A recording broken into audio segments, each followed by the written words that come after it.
All right.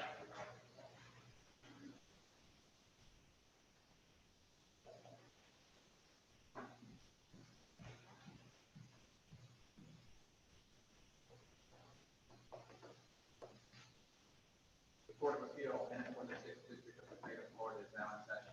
Counsel Dan Draper, Chief Judge, presiding. All persons having business before the court draw near to the attention will be heard.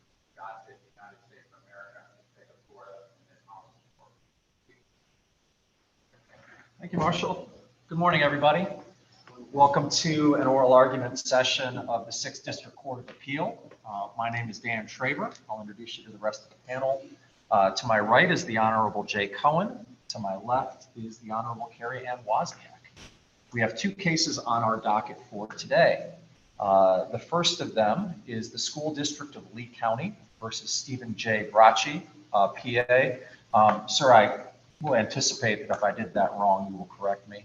It is case number 23-227. Mr. Donovan, you are set for 5 minutes of rebuttal. Would you like more or less time? 5 minutes is fine. Perfect. Putting. Oh, yeah. And one last thing, gentlemen, everybody, this is streaming live via YouTube, so your comments are being recorded for posterity. You may proceed. Understood. May it please the court. As for the record, my name is Chris Donovan. I'm here on behalf of the appellant, the the School District of Lee County, which I will often probably mix up and refer to as the school board as well as interchangeably. And as I noted, 5 minutes for rebuttal, as you've already asked. The issue before this court is actually quite narrow, and it relates to a very narrow factual conclusion by the trial court. And in the brief, I identified two reasons for reversal. I'm going to break up the first reason into two for the purposes of the oral argument, so we'll have three discussions today. The first one I will discuss is whether or not this factual conclusion was properly pled for purposes of making it. The second one is whether or not the trial judge should have even resolved that part of the motion for contempt because it was moot. And then third, whether or not there's competent substantial evidence to support the factual conclusion. Counsel, before you get started with that, looking at the wording of the order, it says what appears to be polling of the school board. Is that really a factual conclusion? I think it's a lot of speculation. I certainly think it's a matter of speculation, and that's one of the arguments I raised is for the lack of competent substantial evidence, because the judgments cannot be based on speculation. But I think it would be very risky for an appellant to rely on, or a litigant to rely on, the judge's what could or could not be a factual conclusion, and then be barred from actually raising that if they didn't raise it in an appeal, by trying to challenge that and discuss what the trial judge may have meant originally in this separate federal action, which is the whole reason why we brought this, is we viewed this factual conclusion as potentially creating some form of estoppel or something that would be used How would it do against that? us. How would that factual determination in a public records request case impact a sunshine law violation? And I agree with you. I am concerned. I think that the concern from my perspective, when analyzing this, was I believe it was a case called Shearson, where the court said even if the trial judge didn't intend to make a factual conclusion or factual finding, you can't challenge that view in a separate lawsuit for arguing for purposes of estoppel. So out of an abundance of caution, we decided to file the appeal, at least to try to strike that conclusion, which was well beyond the pleadings. It was not supported by competent substantial evidence, and really honestly was moot. So that's why we are here today, because that conclusion could be used and has been similar scenarios where there's a factual conclusion that maybe the trial judge didn't intend to resolve the rights of the parties. I believe that case is Shearson versus Seymour, or excuse me, Dacuna versus Mann. It's out of the third DCA, where the court said, even if the trial judge doesn't intend to resolve or adjudicate the rights of the parties regarding a particularly unpled issue, if the court did it, then it's reversible error. And that's why we're here today, because the sunshine issues and polling was not properly raised in the original complaint or in the motion for contempt, which solely related to public records law. And in fact, polling has nothing to do with the public records law and really concerns a matter of sunshine. And you typically see this in the context of employees being used to poll individual board members. And in fact, that's the conclusion reached by a case called Blackford, and it was argued at the hearing, raised first time at the hearing, as to what these Stillwell notes, that's what I'll refer to them as, reflected some form of polling, because it looked like some form of rapid fire meetings in which individual school board members were being polled by the superintendent. I'd like to go back a little bit, Mr. Donovan, and I'm focused on the due process aspect of it. It would seem to me that implicit in every motion for contempt is a request for some factual finding. We talk about willful and intentional contumacious behavior and all of that. Is it your position that, first off, that that's correct? That there's a factual conclusions Yeah. in any form? Yes, especially with respect to willful disobedience is a factual conclusion. Is that the universe of it? Are any other factual findings implicit in a finding of contempt other than willful and contumacious behavior? Implicit? Because I think that a court doesn't need to make, so if a trial judge finds a litigant in contempt and just grants the motion for contempt, it seems that that factual finding may be implicit in the particular ruling. And if they made an explicit finding, I don't think that an appellate could challenge that as being outside of the things. I may not be following you here. Yeah, so if there's just an order, if I move against somebody for contempt and the court just enters an unelaborated order granting my motion for contempt, I think they've implicitly determined that that person is acting willfully. Would you agree with that? I think so, yes. And if the court included that factual finding in there, I find that you are acting willfully, even though that request wasn't specifically made in the underlying motion. Okay. That's my question. I don't think the appellant would have the ability to challenge it. Do you agree with that? I think that's accurate, yes. So where is the break? I assume, I understand that you're arguing that there's a break here and that there wasn't an explicit or even a request in that underlying motion for contempt that there be this finding about the character of the notes. Correct. Where's the break in there? If you can have some implicit findings as to the nature of contempt itself, Sure. versus what you're suggesting as a break? Where do we draw that line for purposes of a rule of law? Well, I think that in terms of a motion for contempt, I mean, the elements for a motion, at least civil contempt, is whether or not there was willful disobedience. That's sort of you've got sort of, we'll call it the ultimate finding is there contempt. That's the ultimate, it's a, philosophically, I guess that's a legal conclusion, but it can also be a factual conclusion. And then comes the elements underneath that, almost like a cause of action, which in this instance is willful disobedience. Has somebody acted willfully in disobedient disregard of the court's order? I think that's a top level ultimate factual finding. But as far as to determine that factual conclusion, it would be on a case by case basis. What facts are at issue to determine willful disobedience? And that's essentially what happened here is what facts were at issue for determining whether or not the appellate court, whether or not the school board was willful disobedient, supposedly, allegedly, I say. And that related to the issue at hand, which is, was this a public record? And that sort of subcategory factual conclusion, was this a public record under the Florida Supreme Court Chevin decision, was had nothing to do with polling and sunshine law, which is a factual conclusion unrelated to whether or not this was a public record. Because under Chevin, the only issue as to whether something is a public record is whether or not it was intended to memorialize, let me rephrase that, whether or not it was intended to perpetuate, communicate, or formalize knowledge. In fact, you're not challenging the fact that the trial court's determination as to whether it was a public record. Correct, Your Honor. At this point, we are not challenging that. It was an argument we raised below, but I think that it should have simply stopped with, at best, to go back to Chief Judge Traver's point, it should have at best stopped with, I find no contempt, or I find no willful disobedience, or at a minimum, this wasn't a public record. It should So you not don't have any issues with the factual finding that they were, quote, akin to notes, close quote. Let me review my. Minutes, sorry, thank you. I was going to ask that question. Right on. I actually think that it could have stopped with, which memorialized the individual telephone conversations of the superintendent with each of the 7 school board members, period. I don't think that it needed to go on to talk about whether or not they were akin to minutes documenting what appears to be polling of the school board members, blah, blah, blah, to the rest of the Doesn't sentence. it being akin to minutes help us understand whether or not it was a public record? In other words, under what theory could the school board say that it didn't have to produce its minutes of its meetings?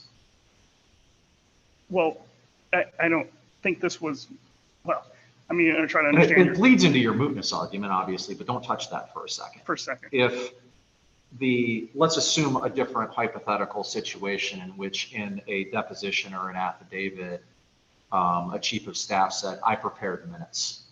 Mhm. How could you say that those wouldn't be a public record? I think you're right. It's a formalized, it's formalizing knowledge or it's Formalizing communication. knowledge of an Correct. official public-facing body. Sure, So but- what's the problem with the factual finding of calling them akin to minutes? I don't know that you need to go so far to call them as akin to minutes. You could simply declare them as a public record.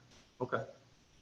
But what's damaging about that finding in the sense that you're digging in your heels on that? Well, and that's fair. I mean, I would be fine. I think my client would be fine with conceding that, with ending the sentence with are akin to minutes, period. I think that, I don't know that that would create a sunshine violation or try to create a stopple in a separate lawsuit involving sunshine concerns. So, and that's a fair point. Because I would think that your position would be, it doesn't matter whether they're minutes or not, because we're not at this point disputing whether they're public records. We're just contesting as to the trial court's conclusion as to what those minutes said. Correct, Your Honor, or reflected or documented or the content of what those minutes were, which has, I think where Your Honor is going, has absolutely nothing to do with public records law or contempt. It has to do with. I'm struggling a little bit with visualizing how you write this opinion Mhm. and the rule of law that you are asking this court to articulate. How would you do that? What rule of law are you going to rely upon in the formation of this opinion? With respects to the first issue, Your Honor, or With just respect excluding to- the mootness point? Because I don't want to lose Yeah, that. right. I'm not telling you you could lose your mootness argument. I'm just talking about getting beyond Sure. that. I think that the rule of law is one that's been announced in several other cases repeatedly. It was even announced probably, I think, just last week with Judge Wozniak's decision, and one that I filed a request for judicial notice on, and that is the trial judges cannot go outside the pleadings and, or in this instance, the motion, the request that was, the relief that was requested in that. And the judge went outside of that by including what really amounts to be a factual finding as to what the content of these public records are. And that far exceeded what was at issue in this case. So So you're suggesting Judge Wozniak write the opinion? Sounds great. Thank I am you. not adding more Thank work you. to the case. No, Your Honor. That is up to you all. But aside, if I can move to the second issue, I do think that at a minimum, even if there's some tangential relation to whether or not these documents are minutes or reflect some form of polling, I don't know that the trial judge needed to actually make that decision, because this case was moot before, or this motion part was moot before it even began. The case law is very clear that the judiciary's role is to. That's a tougher opinion to write, though, I think, Mr. Donovan, in the sense that your client still contested it. And I understood why they contested it. It had to do with the finding that they'd been hiding public records, or not producing public records, I think is probably a more charitable way to put it. But how could we write an opinion that says, as a matter of law, that situation is moot, especially when your client contested it below? I believe that my client raised 3 arguments below, and one of them was mootness. The court shouldn't even be deciding this. Yeah, but because y'all it's led moot. with the substance. That would be punishing the litigant for having belt suspenders, Your Honor. I mean, if you just rely on mootness, then you'd be leaving yourself open for the trial judge to disagree with you on mootness. So I think that the opinion could be written by simply focusing on the fact that this case was already decided, or was resolved before it even began, because he already had the documents in both redacted and unredacted form. At what point, though, do we just give trial courts the discretion to decide whether or not something, for example, might come up again, or might be something that needs to be handled on its substance, as opposed to discretionarily dismissed as moot? In other words, appellate courts have that particular discretion. I'm not entirely sure that the trial courts or the appellate courts have that level of discretion, because I think mootness goes to the limitations of their jurisdiction. I mean, because the judiciary's role is to decide actual cases and controversy. Why don't you assume, for the sake of my next question, a criminal pattern which talks about county court sentencing? And let's assume that the maximum sentence that can be given for an offense is a year. Does that mean that because an appeal takes longer than a year to brief, that we should never write on criminal sentencing because we lose jurisdiction? There are exceptions to that when a case is likely to reappear, but I don't know that that has actually been argued here. So there are exceptions to mootness, but I do think that that the case law is very clear that if there's actually no case, if all issues have been resolved, and this is just an advisory opinion, which at this point it would have been, because he already had the documents and we were just sort of generating fees for the purposes of trying to impose them on the school district, that needs to be dismissed or at least denied at a minimum, because civil can. All right, I want to take you back a little bit, and just making sure that I'm focused on your argument. As you know, not every error is reversible error. Mm-hmm. The error has to be a harmful error for us to chime in and reverse. Is your argument on why this is harmful error the potential impact of that factual finding on the federal court case? Is that your position? Correct, Your Honor. I mean, I believe that the appellee has already argued, even in the answer brief, that I can give you the exact page numbers, that he's wants to be able to use this as a factual determination for purposes of the Sunshine Law. So I guess, I mean, I don't want to draw a distinction of potential, because we're obviously going to try to argue around that and avoid that. But the first place to try to make that fight is in this case, not trying to leave it to the federal judge to divine whether or not this factual conclusion was properly litigated and raised. Do you know how many times they remand cases back to us? It seems this would only be fair. So you are into your rebuttal time, although you wouldn't know it. because somebody up here, and I'm not naming names, accidentally kicked something below his chair and knocked out the timer. You have 4 minutes left. I'll keep the clock alive for you, counsel, and I'll show you every now and again, either by hand gestures or otherwise, how much you have left. But you have 4 minutes, Mr. Donovan. Would you I like think to I'll it? reserve and just stand on the rest of the issues in my brief. If the chief judge was shorter, that wouldn't happen. Okay, you work with what you got.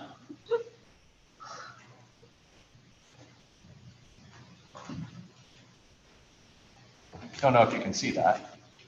Don't worry about it. I can actually see far with my glasses off. I can't see near with them. Don't worry, I'll let you know every 5 minutes or so. You may proceed. May it please the court. Yes, sir. Steve Bracci, for Stephen J. Bracci, PA. The opening argument is here is, I'm not sure for starters whether they just don't like the order, or if they don't like the judge's ruling.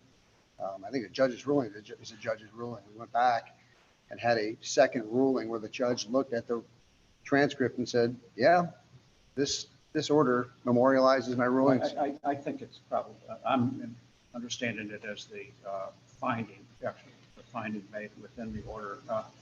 And just, I wanted to start out by saying that I've been waiting over 30 years to have somebody go look to William Shakespeare in a pleading, as you did with this Much Ado About Nothing. But that's my question to you. If this is Much Ado About Nothing, you prepared that order. If it really is Much Ado About Nothing, why aren't you just at rehearing saying, all right, I'll take that out? Because that was, Unless it's not just Much Ado About Nothing. because the court told me to memorialize his Didn't ruling. tell you how to do it. He didn't tell me how to do it, And but I so guess. that was an order that you prepared. You know, they filed a motion for rehearing, objecting to that language. And for you to come in and tell us it's Much Ado About Nothing, but you've been fighting that at rehearing, and you've gone through the whole process of an appeal when you're saying it's, you know, no big deal. Well, maybe I would answer by giving the little adage that opposing counsel gave to open his brief when he said sometimes less is more.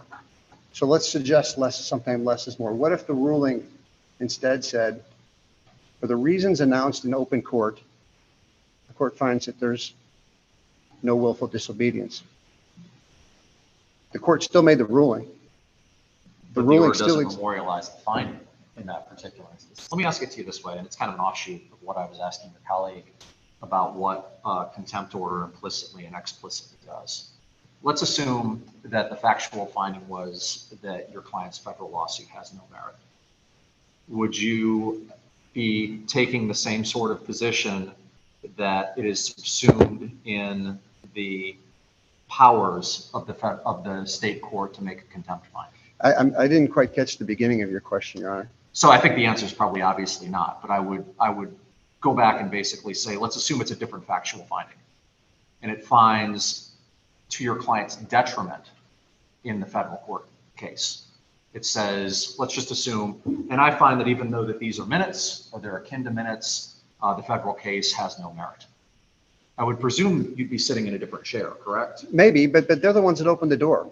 They opened the door in this. If you look at the original motion, plaintiff's motion in this thing that triggered this, there was a motion to compel and a motion for contempt. It was a motion to compel because in the federal court case, it became apparent that there were a lot of records that were not produced. And this is in the heels of an egregious final order in this case, which as well, Mr. Donovan saying that the undersigned counsel doesn't know the difference between the Public Records Act and the Sunshine Law. Somebody should inform the Attorney General, because this case is now cited 3 times in the Sunshine Law manual because of No, but there are great distinctions between public records case and a Sunshine Law violation. and I think in my last brief, I made a typo where I said, I referred to the Sunshine Law. Mr. Donovan spent about 3 or 4 pages drilling home that I don't understand the difference when it's clearly a typo between Public Records Act and Sunshine Law. But getting back to the point, they were the ones that opened the door. All we did was move for contempt and for a motion to compel documents and a contempt finding because that they weren't doing what the court had ordered back in January of 2021. So your statement, and explain to me how they opened the door theoretically in their response, because you're the one who filed the motion. Because Mr. Donovan, in his appeal, is essentially equating these post-judgment papers to pleadings. He's saying that we filed a motion for contempt, which he's equating to a complaint. His response, he's equating to an answer in defenses. So we made a complaint moving for contempt because they didn't deliver documents. They essentially either denied that or moved for affirmative defense, right? In affirmative defense, you basically admit the allegation, non-delivery of documents, but you plead something in avoidance. But in this case, these aren't public records. We didn't have to. They led with that, as Your Honor pointed out, that they led with the substance. The first thing in their response is the Stillwell notes, not a public record. They are the ones that cited to Shevin, not me. What about what's contained or what appears to be contained in a note helps the trial court determine whether or not it's a public record? Once you conclude, as I think counsel ultimately conceded, that they are minutes or akin to minutes. If you look at the ruling closely in Shevin, they talk about notes and things that are precursors to something that's going to be a final memorialization. So for instance, if somebody takes notes and then they're going to create formal minutes, the notes may not be a public record because the final memorialization would be the formal minutes. Right, but once you say that they're akin to minutes, Right. what does it matter what's actually in the minutes? Well, for starters, because they'd be minutes of what? They're minutes They're of. minutes. I mean, they could be. And I think that counsel conceded that once, and maybe you're not, but once you have a public official, chief staff, general counsel, whoever, sitting there making minutes of a meeting of a public body, is there any way that those aren't public records? Well, yeah, yes, because I think if They're you look, minutes, I think if recording you official business. understood, but if you look at Shevin, they need to be about official business. They could be minutes about who won the baseball game last night, professional baseball game. They have to be minutes of official business. So if you look at the ruling, the court made a ruling that these are akin to minutes I mean, of what? Of Congress official business. Congress does memorializations of who wins baseball games all the time. Well, And it still goes in the congressional record. but that they have to be, so I guess the court doesn't like the way I guess what the court is suggesting is if they said these are akin to minutes of official business of the school district, that would be okay. But instead, since the court chose to give a little bit more detail to it, that these are akin to minutes of polling of board members in phone calls. And these aren't just, and the other reason why there's a distinction here is these aren't just any phone conversation. You can't look at each one of these individually without looking at them together as 7 rapid fire meetings. So maybe in the context of the Shevin spectrum, minutes of a particular, or notes of a particular phone call between the superintendent and a board member may not rise to the level of a public record. But when you look at you are in 7 agreement, are you in not? advance, You are in agreement that in your answer brief that it is your intent to have this operative fact have weight in front of the federal court. I don't remember putting that in my answer brief. I think Mr. Donovan just said that. I went and tried to look quickly. I don't see where I said that. But I will say this. Mr. Donovan essentially made attorney testimony in his closing argument that he filed in January of 2023. Mr. Donovan's opposing counsel in this appeal is Mr. Jim Fox, who is my opposing counsel in the federal court case. He made the statement in his reply brief that this is about plaintiff trying to use this in the federal court case. Are you going to commit to us that you are not going to do that? I mean, I can. Yes, I want to hear you tell us that that's not what your intent is and that you're not going to utilize it for that purpose. Or you don't have to. Okay, well, I guess the answer to that is I'd like an opportunity to answer your question specifically and answer the question to clear my name on this. The answer is, your name's not being discussed. well, the answer to this is, the answer to this is honestly, I don't know. But I will say this, that Mr. Donovan having in his closing argument say that this is the case is about, and with his opposing counsel being Mr. Fox, They filed that last reply brief in January of 2023.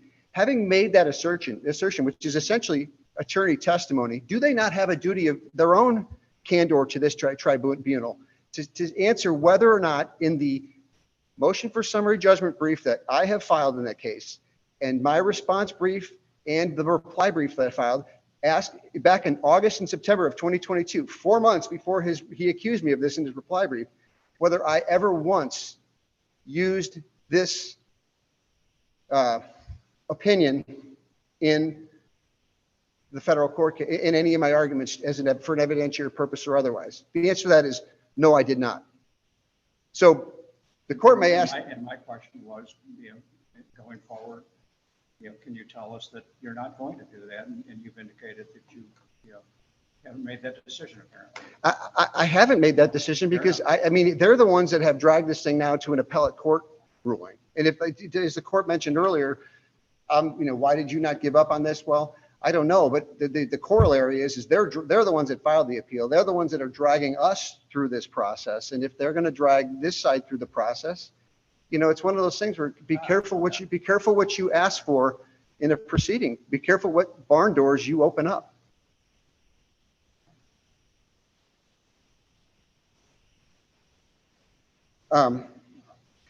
So looking at the points, I guess I'd ask the court, is the court's ruling going to be based on what somebody intends or does not intend to do? Is the court making an evidentiary finding, or is the court looking at the record below and making a ruling on the record? I'm confused as to where the court is going with that. Well, we just asked you questions because Right.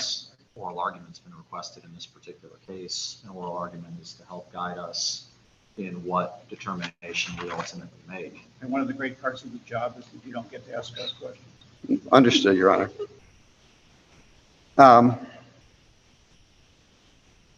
I don't think, though, I'd have to go back and look. I don't believe I said in the answer brief itself that I intend to. If Mr.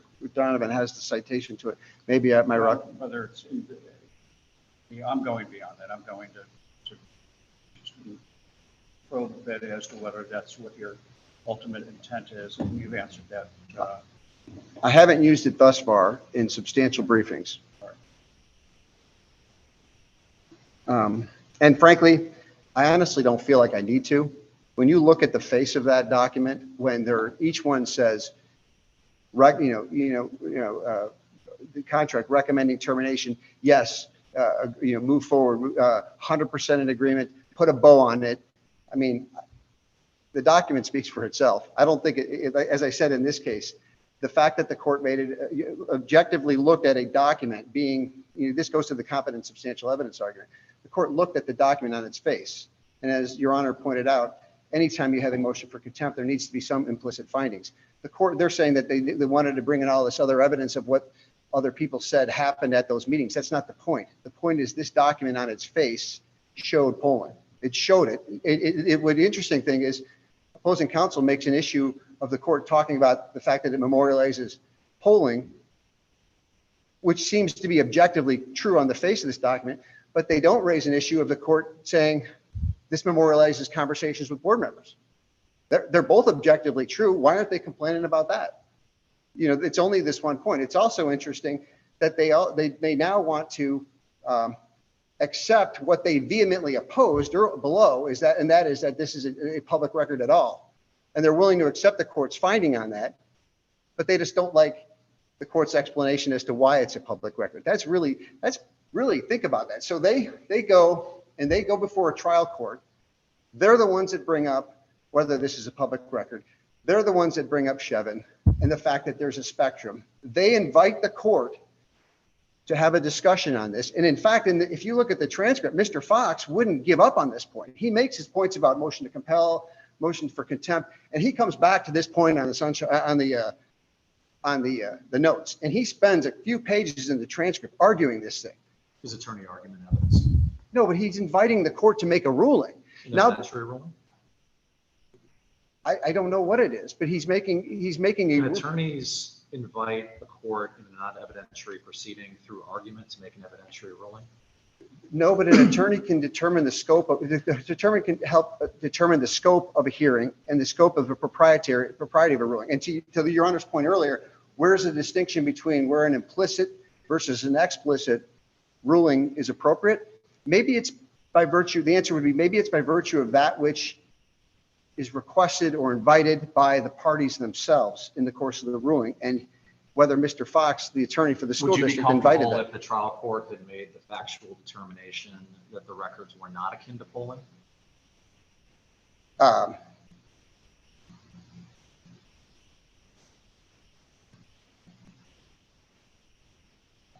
mean, if they weren't akin to polling.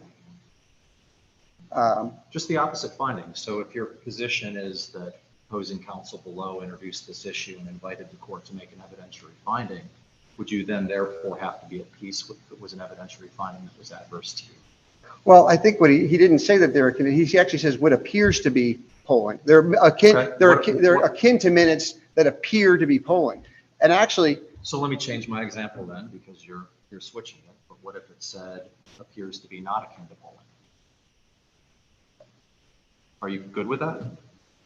I think what Judge Fuller said at the end of the last hearing, when he says, "I'm not sure it makes a difference one way or another to the federal court case what he decides here."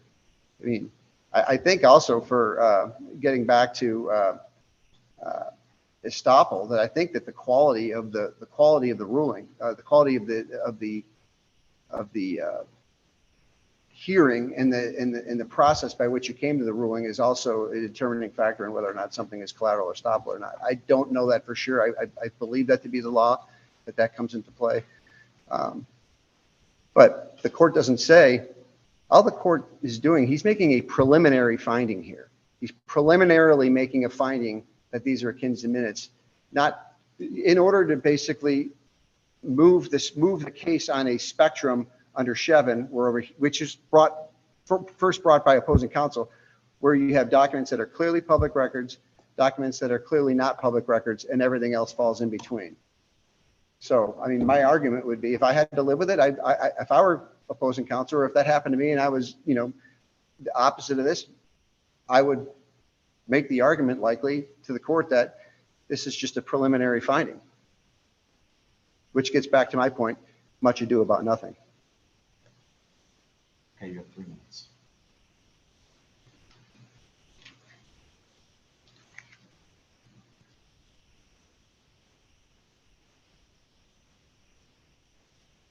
There's no penalty if you don't use it. I'm just looking through my notes to see if I've hit my points, Your Honor. I want to point out that the ruling is not moot. The ruling, if you look at the court's transcript on page 25, line 17 is where the court starts his contempt ruling, and he ends it on 37, line 6. And in the context of that is where he has this discussion about the Stillwell notes in the context of willful disobedience. So he hadn't completed his ruling on the motion for contempt. He ultimately went against us on that, but that didn't mean that he had really completed what he does. He starts off with this finding about contempt, but then he goes on to explain his ruling. He sort of does it in reverse order.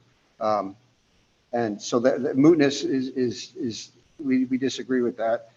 On evidence, there's competent substantial evidence we would disagree with. The court ruled really on the face of the Stillwell notes themselves that they were admitted to be authentic in the school board's own response. The court. It wasn't an evidentiary hearing. It'd be hearsay, wouldn't it? If it was an evidentiary hearing, it would be hearsay. It wasn't an evidentiary hearing. And so they had, these records. Wouldn't that be hearsay? Well, you're offering it for the truth of the matter asserted. I don't know that it would be hearsay. It's whether or not the question before the court at the time was, is this a public record? It's not hearsay if it isn't offered for the truth of the matter asserted. It wasn't offered for the truth of the matter asserted. It was offered to whether it was a public record by them, not by me. We just said that we were moving for contempt and a motion to compel documents. This was an example. Except now you're trying to use the substance of it as evidence. I'm not. The court made a finding as to whether or not this was a public record, saying it was akin to minutes. I'm not, there's nothing in my brief where Mr. Donovan says that in my brief that I'm the one that brought up, that they never brought up sunshine law in polling. I never did that. In my brief, if you look at my answer brief, all I'm saying is that the court properly made a decision about the nature of these notes in the context of whether it was a public record. That's something that they brought up. We didn't bring it up. If we wanted if we wanted this, think about what they're saying. We wanted this case to be used in federal court. So in the original motion, we don't mention any of this stuff about polling and sunshine law. And then they bring it up on their response. The court addresses it. You're out of time. Okay, Thank you, Counsel. thank you. You have 4 minutes, Mr. Donovan, and I'll count you down. Thank you, Your Honor. First, I certainly was not impugning my colleague here in any respects. This is not intended to be personal. Unfortunately, when I say Mr. Bracci's name, it's the name of his law firm. I'm meaning the appellee. I mean it more in an entity sense. I'm talking about arguments here. I certainly have a lot of respect for Mr. Bracci. But the reference that I interpreted that he intended to use, or admitting that he intended to use this factual finding in the federal court, was on the answer brief pages 14 through 15, where he talks about, thought I had it up, but apparently I don't. He talks about that the school board wants to use this as to shield itself from an adverse ruling by attempting to place limitations on the trial judge in this case. And that's what sort of clued me in that this is a possibility could be used against us. And also whether or not he intends to do it or not, I think that the time to correct that is here in this case, as illustrated by the Shearson versus Seymour case, where the court said that collateral estoppel to a question of, and I'm not quoting exactly here, collateral estoppel to a question of fact in an original action cannot be challenged in a second action, even if it was based on an erroneous view or erroneous legal application. So that's why it's important to have corrected sort of whether the judge intended to make this factual finding or not. It is a factual finding of sorts. Maybe it's based on speculation, but it's still a factual finding. And that needs to be corrected because it's outside of the pleadings. It's outside of the motion for contempt. And it was not something that the school board raised originally. We argued it wasn't a public record, but as we've already gone through, at least our position is that determining what's in the contents of the record, the minutes, whatever you want to call it, is not relevant to whether or not it's a public record. And I think with that, I will leave my time back to the court and thank your honors for being here. Ask you the reverse. Thank you both for your presentation. We'll be in temporary recess so the marshal can fix my technological mess.